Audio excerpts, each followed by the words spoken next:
Let's get scratching. We got an explosive broadcast coming to you. Listen up. Sega games, just keep playing them. We're back. It's the SEGAbits Swingin Report Show. Live. Get ready for Sega interviews and news. Live, it's our favorite and most disappointing Sega games of 2021 awards.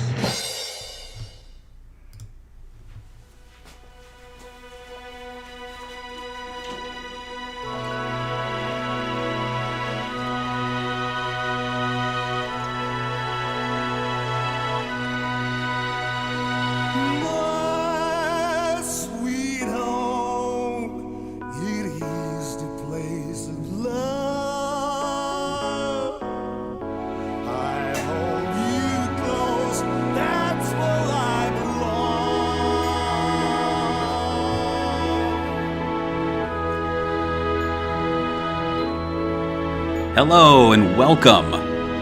I'm Barry, with me is George. Let's get this started. But first we dance. Oh. Here we go.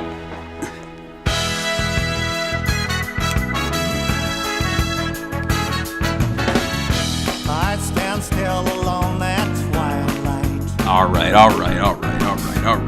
Hello, everybody. Oh, wow, look, we have 5 people clapping for us. I practiced that so many times. It's kind of embarrassing. But yeah, I have my Walmart Sonic curtains back there, which were like up in my game room. And I was like, I could come out of curtains. I can make this all, I don't know. Okay, well, I'm done. Good night, everybody. No, I'm just kidding. So this is our favorite and most disappointing Sega and Atlas games of 2021. And these are pretty popular videos. We've done them in the past. They were Sega News Bits videos, and we broke them up. I thought we'd try something different. What do you think, George? I think trying something new is always welcomed, Let's see. Yeah. So do I go first, or how are we going to do this? So here's how we're going to do this. Typically in awards shows like the Oscars, we're calling this one the OPAs. They open actually with I think Best Actress because they want people to tune in. They don't want to be like Best Key Grip or Best Editor. They want to get people, I want to see if Gwyneth Paltrow wins. So this is kind of the Best Actress award, or in, I guess, our awards show, it's the favorite game of Mr. George. So before you reveal it, I'm going to bring up, this is the envelope here. So, do we do like a little spiel like, hey, George, how's it going? Oh, fine, Barry. It's pretty good, Barry. So can I just announce it right now? All right, so here we go. Let's open the envelope here. You ready? Yeah. What is the game? Uh-oh. What is the game? There we go. Sonic, no, it's Lost Judgment. I think if you guys already seen our other videos, I've always kind of picked RGG studio games. I think there's something cool about they have this framework, and they're always adding new things that always kind of get you to come back. Lost Judgment is another one where they finally fixed the combat. It's a lot smoother. They also added a lot of new cool features like the parkour mechanics where you could climb stuff, and this is all stuff that drew me back into the action series. And I think it's a good game, and it's probably one of RGG's best action games. It's so different. And it's so weird because I feel like Lost Judgment and the first Judgment game kind of went under the radar in America. Right. I think more people are talking about Ichiban and Yakuza 7 than they do about Judgment and the characters from this game. But it's a great action series, and it's pretty good to replace the main Yakuza series, I guess. They used to be action with Kazuma. Absolutely. What are your thoughts about the future of the Judgment franchise? That's the weird part, right? People are saying that maybe there won't be a future because there can't be a PC version of this game, or at least that's the rumor.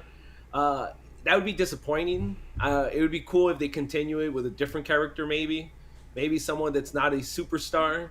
Barry, you all right? I'm moving the logo to the center. I thought I'd be creative about it. There we go. But yeah, so I don't know. I wanted to continue because I really like the characters, but the way they format the story, they all kind of close up. they could end at any time, and it wouldn't be like a huge deal. Like there isn't a like a plot, like a cliffhanger, like in Shimu, where Right. you had to get Land D. You know, they kind of end nice and neatly each one. Nice. Good pick. Good pick. Thank you. So I want to tell everyone that these are NFTs. These are official NFTs Oh my that you're God, looking don't at say- here. Of course, NFT means not for trade. So if you get one of these, like if you download Not for this image sale. file, you cannot trade this. It's yours. It's like the not for resale Sonic 1 banner across it. So Yeah. sorry guys, You'll but get no, arrested. please understand it's not for trade. It's not non-fudgeable, whatever it is. All right, well, let's get to my pick. And if you think we're going for favorite, no. I'm sorry to disappoint you, but we are going for Barry's most disappointing game of Oh. 2021. Pretty sure this is mine. Well, we'll see. I guess we'll reveal that now. So, Okay. yes, my most disappointing game of the year was Alex Kidd in Miracle World DX. And that seems like a weird pick, because I've heard some people say they liked it. I've heard some people like seem indifferent about it. My take on it is like it's coming on the heels of Sonic Mania. It's kind of riding that wave of the Monster World and Wonder Boy games. And this one just, I mean, first off, Sega seems like Sega didn't even want to publish this. And this is a flagship franchise for Sega at the time of the Master System. This isn't like Wonder Boy or Monster World, where it was like a quasi-Sega series, third-party developed. Like this was developed, the original ones internally at Sega. They had multiple titles, crossovers. He even was in All-Stars Racing. And then it's like he lands with kind of like a disappointing release, like without Sega behind it. And then when I played the game, I was like, there's nothing... I mean, of course, it's like a remastered version, but there was nothing new to it that made me go, all right. I was kind of so on the franchise, but this is awesome. And like they made it a lot more accessible for modern gamers. Like there was none of that. I mean, you don't have to agree with my choice, but what were your thoughts on Alex Kidd and Miracle World DX? I think this is like one of the few times where being true to the original is kind of a negative. Like, I think it's not a secret that we're not the biggest Alex Kidd fans. It's one of those franchises that we kind of always... There's some of them that are like good entries that I could play, but they're just okay, you know? This one with the whole Jankin thing, I'm not a big fan of that. I think the mechanic either needs to be like rethought out from the ground up to make it more like fun, or just drop it. But the fact that the guys that made this game were called Jankin Team, I kind of figured that it was going to be included. So I'm not that surprised. But I kind of agree with you on that they could have done a lot more to like modernize it. And like, I don't know, there's a lot of these like, if you read the Archie, when they did the whole crossover, I really like how they portrayed Alex Kidd there. They could have done more of that. Right. But regardless, yeah, I have to agree. I mean, you know, and there are other options out there. We'll get to them. In fact, what options are out there? You know, there was a lot of games released in 2021. It felt like a light year, but when you look back, not like Buzz Lightyear, but light year, I guess we were maybe waiting for like a big Sonic release. We didn't really get it. We got a remake. But what was out there? So Sonic Yoda from Sega Driven, the only other Sega news site that exists outside of us now. I reached out to him. He's kind of our buddy over in the UK. And I asked him to kind of give his rundown of the year, share his favorite and least favorite. So without further ado, we are going to throw it over to him, and he's going to walk you through 2021. Right, hello, this is Sonic Yoda from SegaDriven.com. Thank you very much, Barry, for inviting me on the podcast to talk about Sega games released in 2021, what were my favourites and what were my least favourites. We're going to include Atlas in this as well, because they are technically owned by Sega. Even though I still don't kind of regard them as Sega, I think they're still kind of treated as a separate entity as well, which is cool, I guess. So let's talk about the Sega games specifically that were released in 2021. First up, we've got Virtua Fighter 5 Ultimate Showdown. I have played this. I enjoyed my time with it for the brief amount of time that I played it. However, I am not an online subscriber to PSN or whatever like that, because I like to own games and feel like I have ownership over them. So I don't really like doing the whole PS Plus thing and just having it there as long as I'm a subscriber. Not a big fan of that. So I haven't played this online, so I don't know how good it is online. People seem to think very highly of it, but yeah, I basically just played it in single player, which is really not the full experience of this game. But from what I could gather, you know, what I played, really quite enjoyed it. It's a nice, punchy little fighting game, nice and tight, really responsive, and yeah, if you want to go deep on those sort of things, it has the depth. But for me, I'm very much just a guy that goes through arcade mode and has a good time, and that's all there kind of is with this in the single player mode. There's nothing to unlock or anything like that, so didn't really hold my attention, but I enjoyed what I played of it. Next up, we've got Phantasy Star Online 2 New Genesis. I haven't played this at all. Not an MMO guy, so this is just completely beyond me, and I don't really have a PC that can run it either, so didn't play that one. Olympic Games Tokyo 2020, the official video game. I really enjoyed this, played this a lot actually. I really had a lot of fun with this. Very sort of, you know, track and field style Olympic Games, very simple sort of button mashy, waggly kind of action, which is what you kind of want really from these sort of games, but with like truckloads of customization options. Really good fun to just like create a mad character with all these customization options and take him into crazy events and just look at how silly it all looks, to be honest with you. Really good fun, really enjoyed that one a lot. And the BMX just absolutely did it for me. I was playing the BMX event so much, really good fun. Humankind, haven't played it, some sort of god game for the PC, not really my thing at all, so completely passed me by.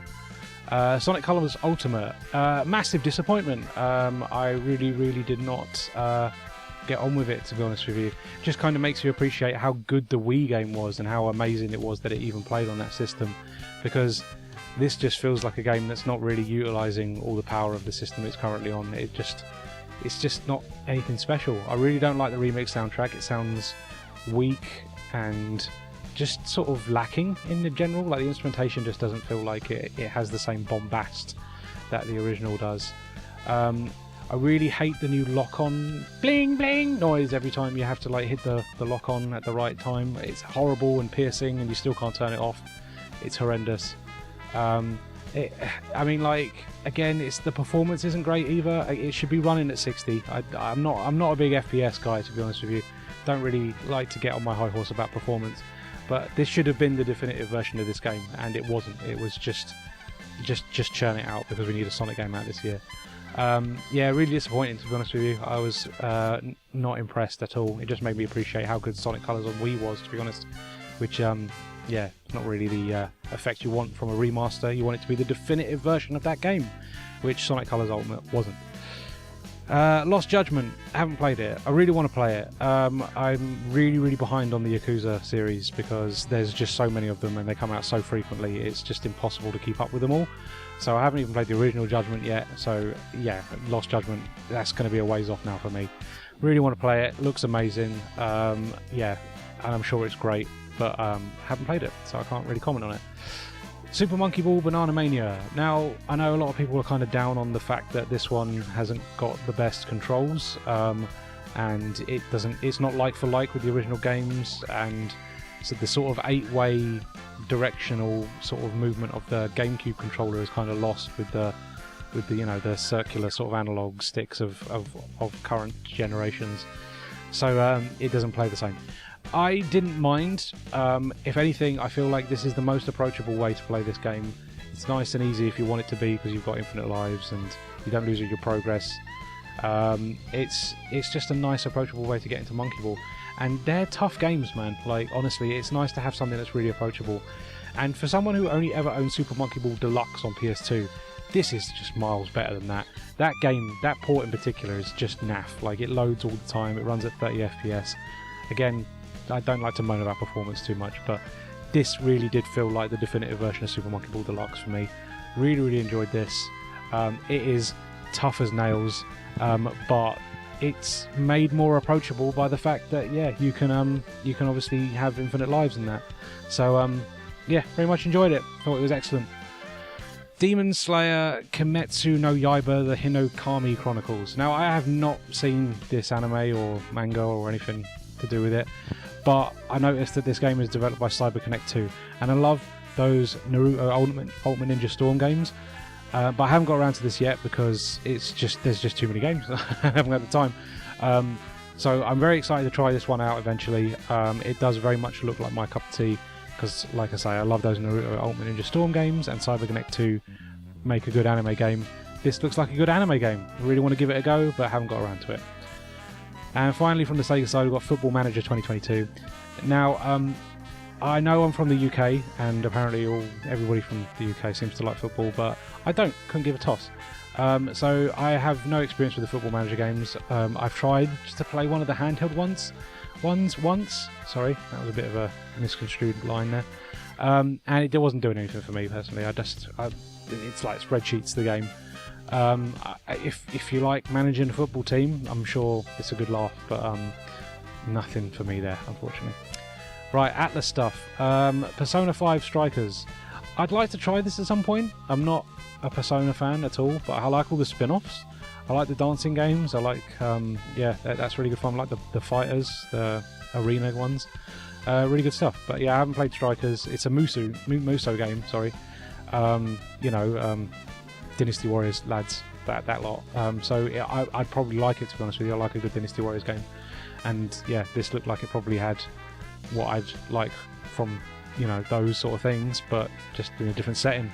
I like the spin-offs, they're good fun. But yeah, haven't got around to it yet. I'm sure if it comes up cheap, I'll eventually get around to it. But I just haven't played that one yet. A game called Gloria Union Twin Fates in Blue Ocean FHD Edition. Never even heard of it until I looked up this list. So no idea what that is. Looks to be some mobile thing. Not going to be for me. Then we've got Shin Megami Tensei 3 Nocturne HD Remaster. I'm not a JRPG guy, unfortunately, guys. So this is not on my radar at all. I'm aware of it, and I know it's a tough as nail sort of dungeon crawly thing, very anime. But yeah, I'm not getting around to that anytime soon. Same with this, the sequel. Well, not the direct sequel, but Shin Megami Tensei 5 came out this year as well. Again, I've heard loads of really good stuff, but it's tough as nails. It's JRPG. I don't do difficult games, and I don't do JRPGs, so I'm not going to be jumping on that anytime soon. So my highlights were probably Olympic Games Tokyo 2020 and Super Monkey Ball Banana Mania. Disappointments were probably Sonic Colors Ultimate, definitely. What a shame. It's not bad by any means, don't get me wrong, but it just didn't give me what I wanted. I wanted the definitive version of Sonic Colors, and it was not the definitive version of Sonic Colors. That version is on the Wii, so play that. Save yourself some money. All right.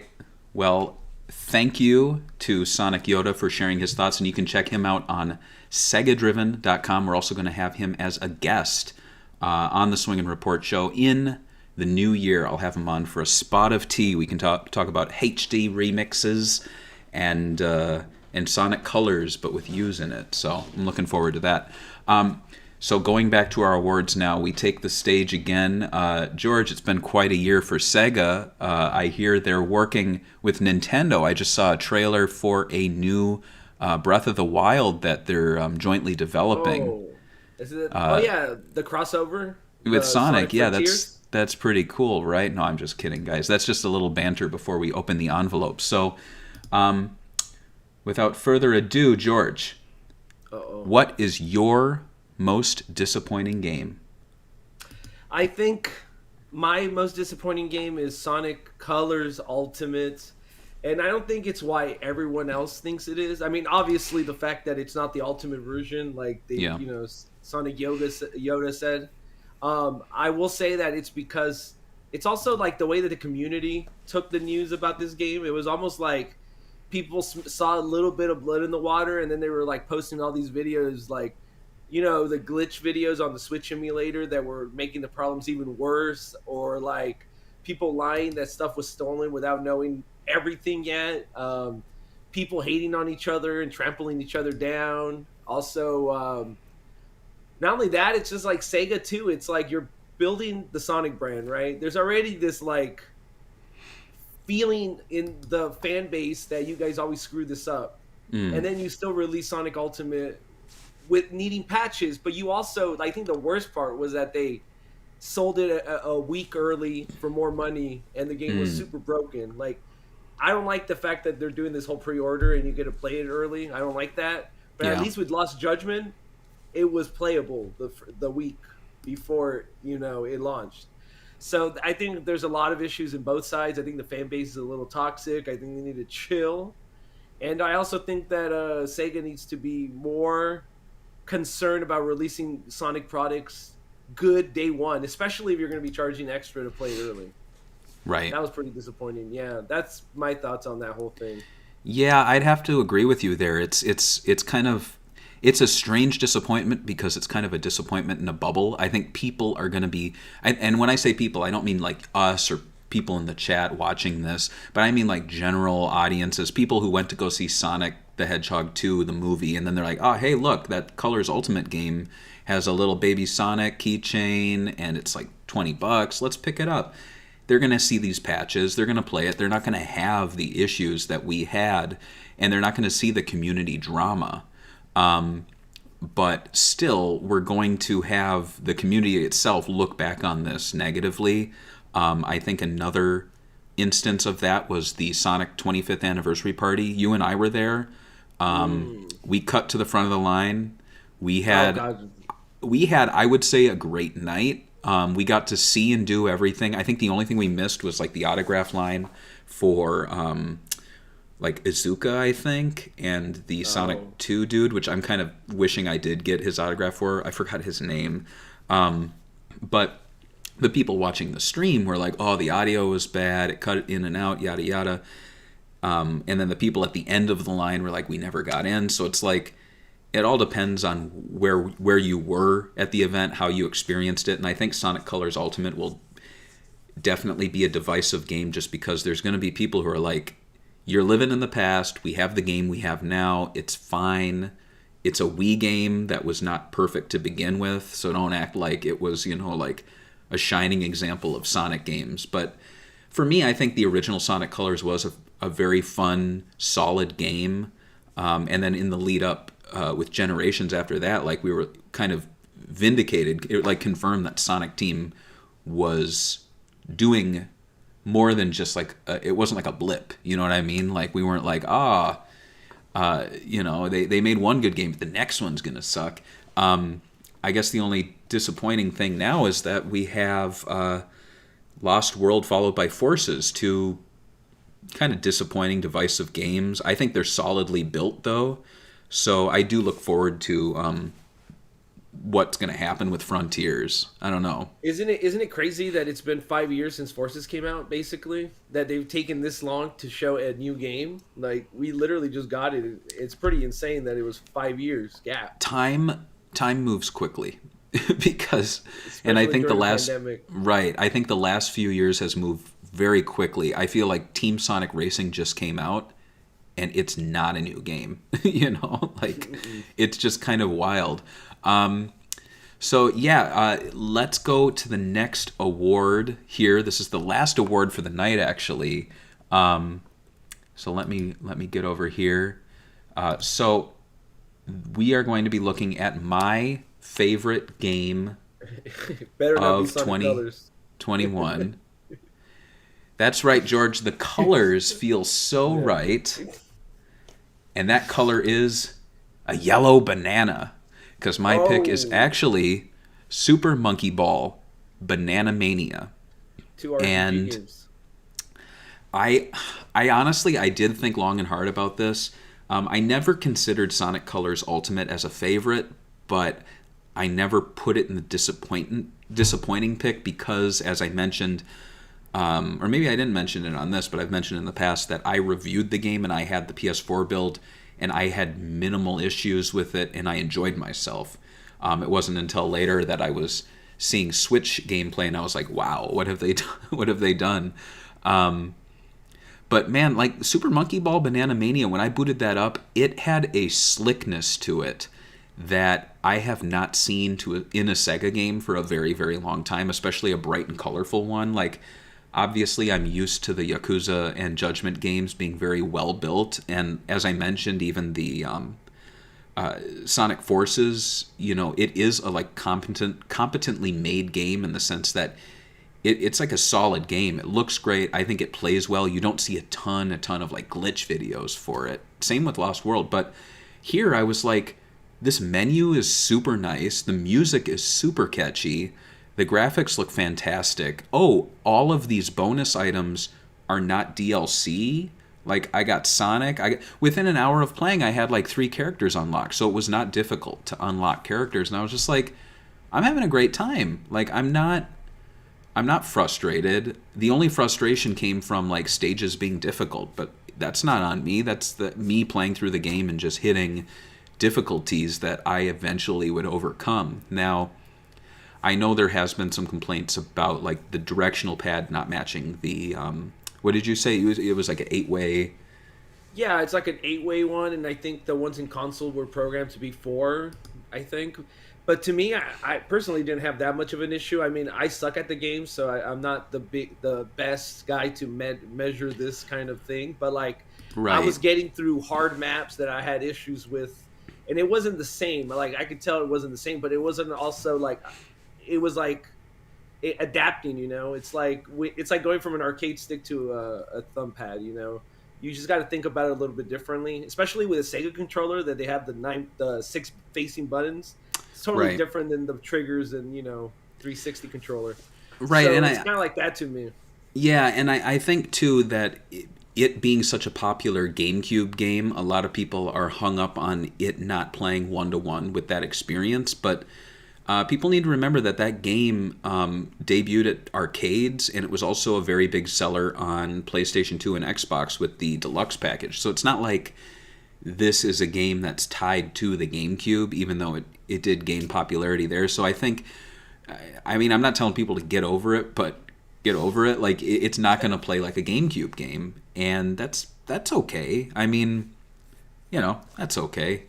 I think some of the stuff they added to it actually, like some of the stuff that makes it easier actually makes the game a lot more fun, because you get to play these like challenges in different ways, because now they don't have lives. In the GameCube one, they had lives, so you have to like, it was more stressful, so much more stress on you, because you would have to beat 30 courses with only like X amount of lives, so you didn't want to screw up or try anything dodgy. And now you could do anything, like you could jump from high things and try to bounce. Yeah, absolutely. Yeah. So, overall, I think a great package. I mean, I wouldn't say it was like 10 out of 10. But then again, we've got a episode of Sega Talk coming out next week, covering Alpha Protocol, which is a game that received 7 out of 10s. We mentioned on the podcast that a certain someone at Sega was like basically telling people that the game was a failure and they're not getting a sequel a month after it released. And I look back now, and it's not a bad game. It's a fun game. It's not perfect, but like, we got to stop acting like every game that isn't a 10 or a 9, or stop just even applying like these review scores. Like, I just threw a number out there that applies to, the entirety of the work of some people on a game, and it's just like, it seems such a simplistic way to boil something down. And I think we are moving away from over-reliance on Metacritic. I think a big thing now is just the reaction to the community means a lot to Sega. Mm-hmm. We have someone asking, what game are you talking about right now? We're talking about Super Monkey Ball Banana Mania. And this will go, obviously, YouTube will put this up there after we finish the broadcast. But, so I mean, I think just the reaction alone to this game, regardless of scores, says a lot, and obviously sales too. I think it sold well. Do you think it sold well? I would say it's sold as well as one of these games can. And like, these games have always been low budget. Like, even from the creation, Nagashi was always trying to impress people how cheap you can make games. So I'm assuming it's not a super expensive, package they created here. And it runs really good on the Switch. I just want to say that because we got Switch copies. So, yeah. It does. Yeah, that was I have to say, so we received these press kits and I put a video up. They gave us like monkey ears and monkey candles. We got these press kits and they included the Nintendo Switch version in it, and I was like, wow, that's ballsy. That tells us that they monkey ballsy. That tells us that they actually believe in this game to some extent. Like in the past, there has been times where they've been like, here's the new Sonic game. What do you want, PS4 or Xbox? And it'd be like, can I get the Switch one? Because I want to see how good it is on Switch. And they're like, we don't have that one right now. We got PS4 or Xbox though. And, I always get like shushed down when I'm like, can I get like the worst version? I never say that, like call it the worst, but like the Switch version and then like the PC so I can see what graphically and how they all compare. And that's why I'm kind of afraid for Sonic Frontiers, given that Sonic Colors ran so poorly on the Switch. Those videos are coming, George, when we're going to get like Sonic Frontiers Switch glitch video. I can't wait. I can't wait either. So looking ahead now to 2022, we didn't do it this year for what to expect from Sega in 2021. Do you want to do a what to expect from Sega in 2022 video like early next year, or should we just quickly talk about a few of the games? I could make one if you want for early next year, but like how many? A lot of Sega right now is like not even making announcements. I feel like they're trying to keep it as close to release dates now as they as possible. Like Sonic Frontiers, like we don't even know what's Origins. Like the collection, is it the Taxman versions? I don't know. They haven't shown. That's a great point. Yeah, we don't know. Now there is that trailer that went out about Sonic Origins, and at the very end of the trailer, it makes the sound effect that you hear when you select an item in the Sonic 1 and Sonic 2 Taxman ports. So I don't know if that was them throwing in a little, because they do throw in like little auditory like Easter eggs and stuff. So I have to wonder if that's them like, throwing something in there for super fans to be like, oh, did you hear that? That was the boink, bonk, whatever. That's a good one to call out there. Another one, of course, we have Frontiers. Let's see, what else is coming? Do you think that like Frontiers is going to be like going to have like an open world? It's going to be more like Sonic Adventure, where the open world is this massive overworld, but like your missions will be linear, like Sonic Generations or whatever type levels? I think there's going to be an overworld where you can blaze through it real fast, and then when you slow down, there's like a secondary mode that kind of kicks in where enemies start kind of spawning or appearing. There's item boxes and things that you can collect and explore, and then I think there's going to be portals that bring you into less overworld, more linear like puzzle. They call it puzzles, but I don't think they're going to be puzzles. I think they are going to be 2.5D, 2D, 3D stages that are self-contained, and there's some sort of, point A to point B you need to do. I think that's probably it. I also have a feeling that they're going to have Sonic's friends being playable in these big open worlds. I mean, why not? It would be foolish to not have Tails and Knuckles, especially when you see the reaction to Sonic 2, the movie, and people are like, Knuckles is back. Like, to make an open world Sonic game and not throw Knuckles in there, like, what are you thinking? You better do that. You don't think Classic's coming back though, right? No, I don't think Classic Sonic's going to be in the game. I think Origins is going to be giving people that classic Sonic itch, and then I don't know if they're going to make a Mania 2. I feel like Sega has been very strange with the 2D Sonics, just because they killed Sonic 4 after 2 episodes. And that was like a failure, but then they have not done a thing for over 5 years with Sonic Mania, which was a huge success. So I don't know. Like I'm certain that 2D Sonic will be back, but I feel like it's going to be remasters for the time being, and then maybe we will get maybe not a Mania 2, but maybe we'll get like one in the Sonic Mania Adventures animated style. I'd actually love to see that, like something more like Rayman Origins, where it's like 2D animated sprites in 3D worlds or something. Kind of like if they made a modern indie kind of take on it. Kind of like Streets of Rage 4 was. Which people I think hated that would at be first. really cool. Yeah. Remember that? When people were not liking Streets of Rage 4's art style, and then like everyone just forgot about it. They're like, they liked it, so it's like, whatever. Oh, I never said shitty things about that on the internet. I always liked Streets of Rage 4. Yeah. So are there any other thoughts you have on 2021 or 2022 or 2023 or 2024 or 2025? There's still a lot of games I have to play. Like, I haven't played Shin Megami Tensei 5 yet. I have it.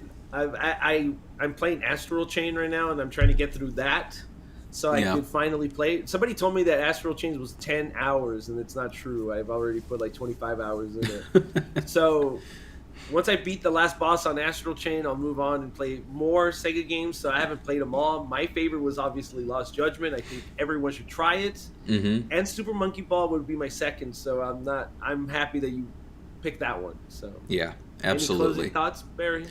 I think it was a better than average year. I think in the past we've had years where Sega just didn't release anything, and our favorite games were iOS Sonic remasters.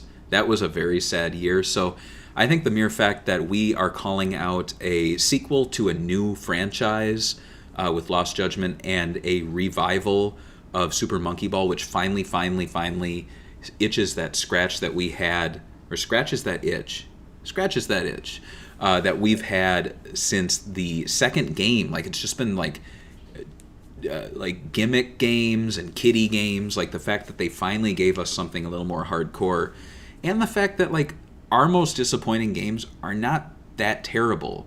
Like, we're talking about a game that was just poorly released with Sonic Colors Ultimate, and then I picked Alex Kidd DX just because I was disappointed that it didn't go above and beyond. It was just like an okay remaster of an okay game. So if that's what we had in 2021, I think 2022 is looking bright. I think it's going to be a big Sonic year, and I think there's definitely going to be a new franchise revealed by RGG Studio. So I'm looking forward to that as well. So to close things out, and I know I was teasing you before we recorded that we were going to sing, and George is just going to walk off now. But no, I'm just kidding. We are going to just throw up a little karaoke. If you want to sing along at home, you can. If you want to talk about Jet Set Radio with us, which someone in the comments is asking about, we actually have 2 Sega Talk episodes talking Jet Set Radio, and you can always join me on future shows to talk Jet Set Radio in the chat here. It's my favorite franchise, always happy to talk about it, and I'll have more to say about Jet Set Radio in the future. So without further ado, George,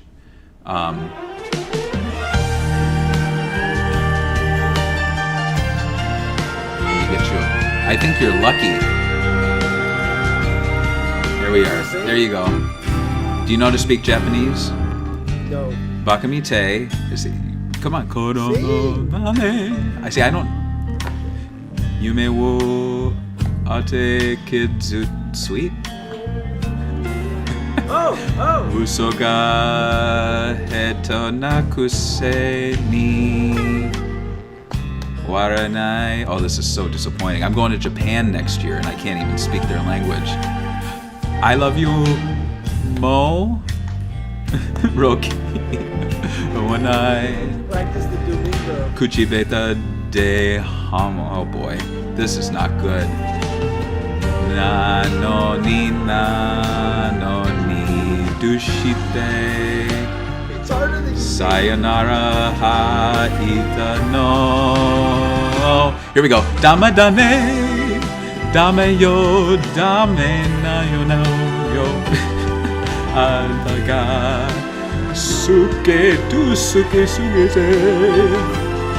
Oh man, I could talk about NFTs instead. I think we'd lose viewers faster. I mean, this is the end of the show, so I don't care if you're jumping off.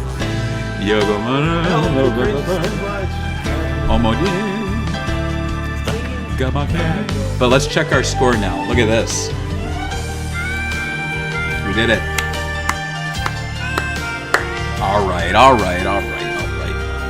Cut. Stop it. No more.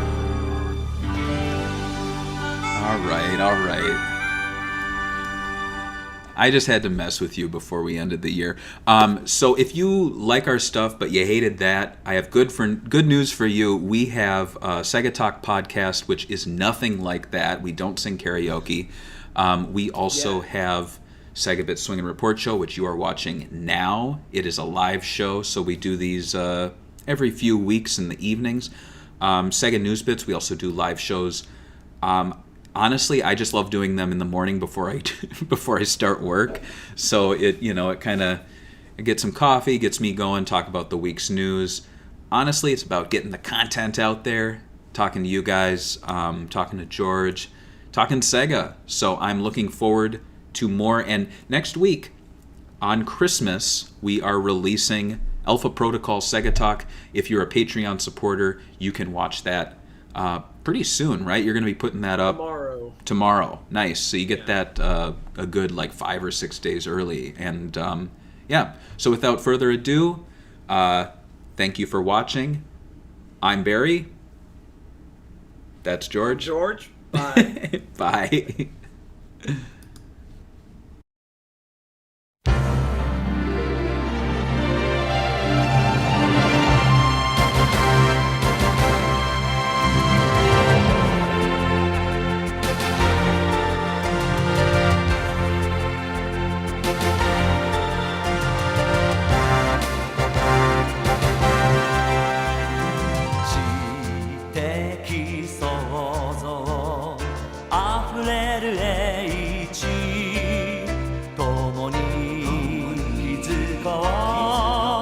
豊かな